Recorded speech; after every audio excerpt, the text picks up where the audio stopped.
ফিরোজ ভাই, শোনা আমরা যাচ্ছে? যেটি জানতে চাইছি যে 5ই আগস্টে যে সরকারের পতন ঘটলো, শেখ হাসিনা বিরোধী সরকার, আওয়ামী বিরোধী যে আন্দোলনে আপনারাও অংশগ্রহণ করেছেন, কিন্তু আপনাদের প্রত্যাশা বা লক্ষ্যটি অন্য জায়গায়, যে একটি অসাম্প্রদায়িক গণতান্ত্রিক ধর্মনিরপেক্ষ শোষণ বৈষম্য মুক্ত একটি সবার জন্য একটি দেশ নির্মাণ করতে চান।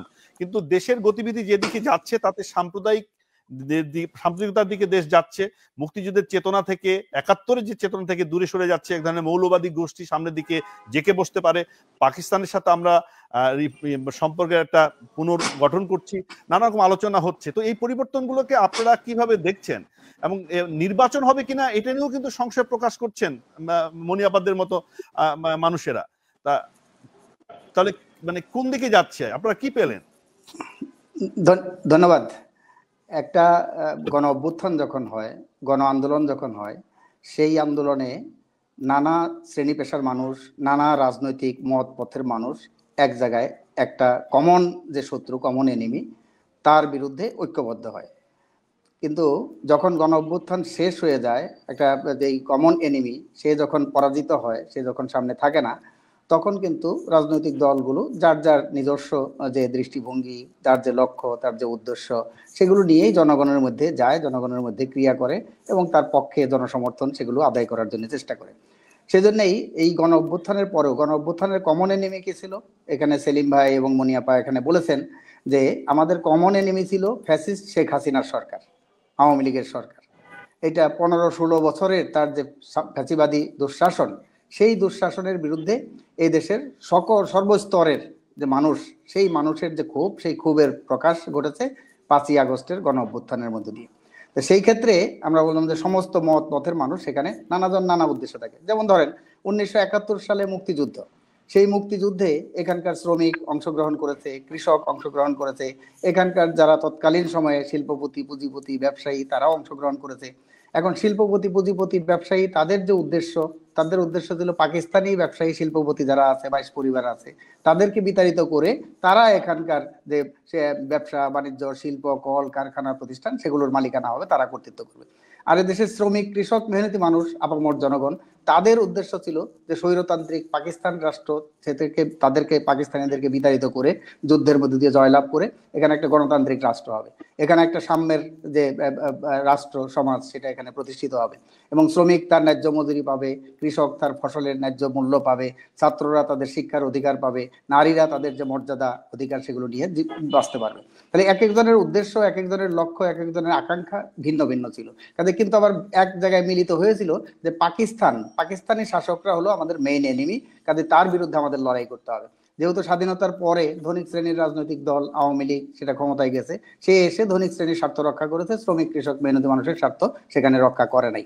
এখন যে গণ অভ্যুত্থানটা সংগঠিত হয়েছে, সেই গণ অভ্যুত্থানে নানা দল ছিল, বিএনপি ছিল, জামাতে ইসলামের এরা ছিল, অন্যান্য শক্তি ছিল, বামপন্থীরা ছিল, মধ্যপন্থীরা ছিল, সবাই ছিল। তাহলে সেই সবাই মিলে শেখ হাসিনাকে উচ্ছেদ করার, তাকে উচ্ছেদ করা ছাড়া বাংলাদেশে গণতন্ত্র প্রতিষ্ঠা করা যাবে না। মানুষের যে ভোটাধিকার হরণ করা হয়েছে 3টি নির্বাচনের মধ্যে দিয়ে, 14, 18 এবং 24, সেই ভোটাধিকার প্রতিষ্ঠা করা যাবে না। কাজে তাকে আগে সরানো দরকার, তাকে বিতাড়িত করা দরকার, তারপরে এখানকার যে গণতান্ত্রিক ব্যবস্থা, সেই ব্যবস্থা এখানে প্রতিষ্ঠা করা দরকার।